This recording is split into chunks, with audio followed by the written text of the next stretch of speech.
ما هو البر؟ ليس البر تنفيذ الأوامر، وليس البر الامتناع عن النواهي، ليس البر أن يقول أبوي اذهب فأذهب وتقول أمي تعال وآتي، لا، هذا ليس بر. لو أن البر افعل ولا تفعل، فخادمة أمي أبر مني، وسواق أبوي أطيب مني، ولا لا؟ سواق أبوي ما يعصاه، يوديه للمسجد ويروح به ويسافر به ويجيب، أطيب مني.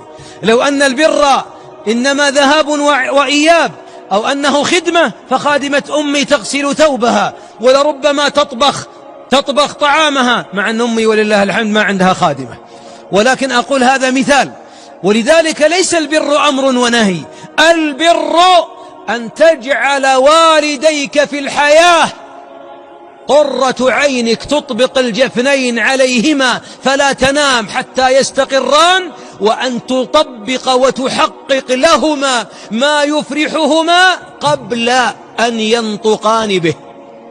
إذا قال أبوك عطني مالك منه ولا لك فضل، تعطيه صاغر ولا كابر. إذا قال عطني تعطيه. لكن البر ما هو أن تدفع وتعطي وتفني أيامك خدمة له وهو لم يطلب، تقرأ أفكاره. ما هو البر؟